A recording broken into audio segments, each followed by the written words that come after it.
Welcome back. You're watching and listening to Breakfast with Stephen and Ellie. Now, if you want to get really, really angry this morning, have a look at this. It's in the Daily Mail, and it's a mansion. It belongs to a UK-based Russian oligarch. Now, I'm making no comments about oligarchs and all the rest of it and where the money's come from or anything else. It's just the fact he's got an £8 billion mansion.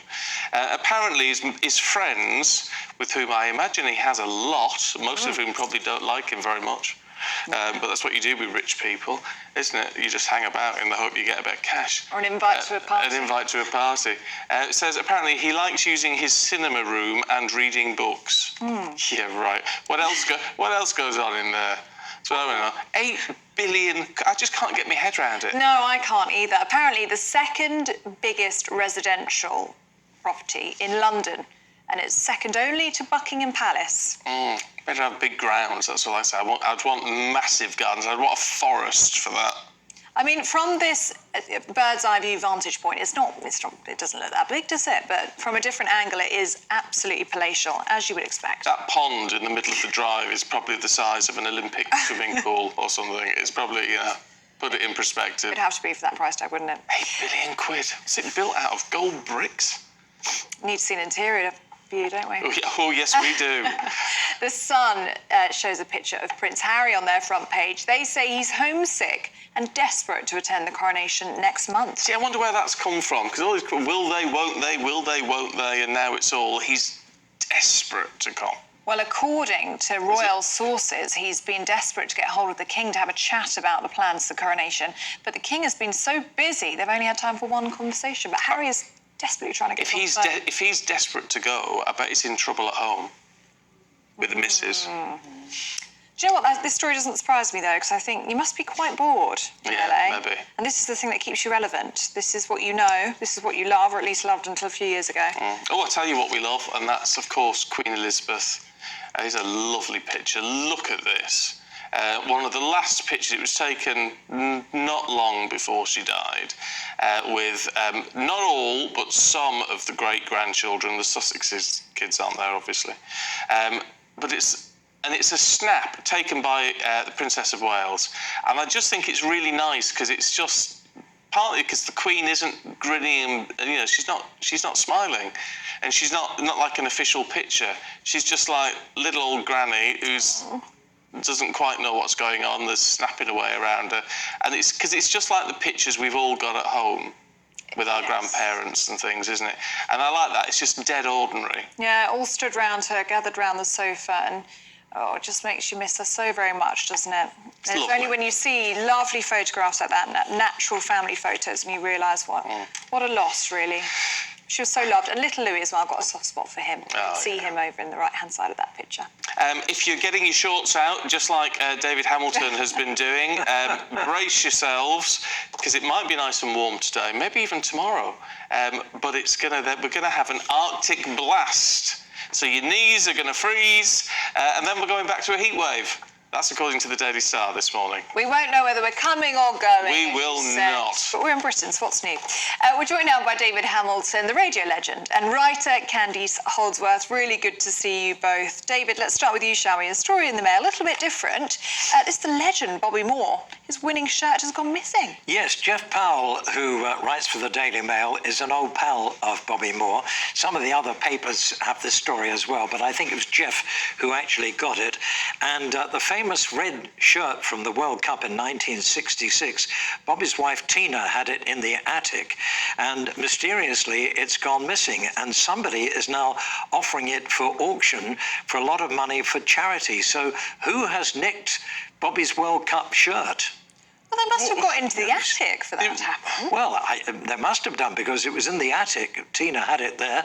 It's obviously worth a great deal of money. Who's putting it up for auction? They must be able to find out. I don't know if we know the name of the person who's got it, but obviously Tina's very upset about it, and I think I would be too. Yeah, you would, wouldn't you? Yeah. Well, it's theft, isn't it? Well, that's how it appears. I don't think we know yet, but certainly gone missing. I mean, that needs to be in a museum, doesn't it? It's a mystery. Yeah. It is a mystery. Whoever's selling it for charity, it just makes you wonder, is it a member of the family she's forgotten? She said, oh, you can have that. I don't know. It's not the sort of thing you'd forget, though, is it? No. It looks as though maybe somebody, perhaps came round for dinner and half-inched it. Oh, no, surely not. Surely not. Who knows? From that to a 1970s dinner party. The nice thing was always Black Forest Gatto. What was that? You must have had that a few Crepe times. Suzette. Oh, crepe Suzette. That's fancy. Steak Diane. Ah, steak Diane's Flambéed at the table. Oh, give over. Vol-au-vents. What about... Jeez. Oh, vol-au-vents, yeah. Oh, vol-au-vent. Vol-au-vents. What about a prawn cocktail, Candice? Yeah, so this is page 3 of The Sun. Apparently, prawn cocktails are back in fashion now for dinner parties. So TK Maxx did a survey of what people are cooking in their homes, and the prawn cocktails made a comeback, which is so interesting. Oh. So we have 1970s style inflation and 1970s style starters. Maybe we'll have polyester back soon as well. Can I say that as far as I'm concerned, it never went away. I love prawn cocktails. Do you have like those dishes and a bit of salad and a bit of Thousand Islands? Mary Rose sauce that you have, Yeah. and a little bit of bread and butter as well. I still... I feel like it's not really off the I know menu. you're all laughing. I know I'm an old-fashioned boy, but if I go out and I have a starter, I will always have a prawn cocktail. Can you still get it in restaurants and things then? I used to, because I don't eat meat or fish, and I've got a real aversion to fish. I can't bear the smell or anything. And it used to drive me mad when there was always a little do. If we're having a do round our house, and there was prawn cocktail, and there was always prawns in vol-au-vents, and all the fish blooming everywhere. It used to drive me mad. Nothing for you. No. I used to have to have a cheese and onion vol-au-vent. Well, they're nice. And that was it. Chicken ones are nice as well. I like cheese, but I don't like onion. That's funny, isn't it? Oh, what? We're all funny, aren't we? You're extraordinary, David. Yeah, I know. They've never been off the menu. Cheese and chutney for me. Oh, that's Cheese and nice. chutney. Like a ploughman's or something. Almonds, yeah. Oh, delicious. Oh, that's old school as well. Yeah, that is old school. You two are getting really hungry now, aren't you? This is what we do. If there's any opportunity, we get onto food. Yeah, we do. But unfortunately, we're not going to stay on that theme. We're going to go to something else entirely. It might make some people ill, actually. The opposite of hungry. Anyway, that's a bit of a reach, isn't it? Let's stop. Telegraph. This is 2 have been jailed over Dartford Bridge protest. Yes, 2 people have been jailed. One has been given 3 years, and the other has been given 2 years for the protest at the Dartford Bridge crossing. And the Telegraph is saying, and other people are saying too, that about time, and this is the only thing that will deter people from doing this and from making the rest of our lives a misery. Do you think it's a bit harsh, Candice? With long sentences. There is, but I think there does need to be a deterrent for this sort of behaviour. I think it's where they really inconvenience people, and there do need to be boundaries. Legitimate protest, absolutely, but with everything, there's always a boundary. I'm all for freedom of protest, but I don't think that you should do really dangerous things. Interesting. Well, I have to say, every view we've been talking about it all morning, every single person who's emailed in is with you both on that one. Yeah, and I think they want to leave the London Marathon alone this weekend. Yeah. Because those people are running for charity. They will get no sympathy if anybody disrupts that.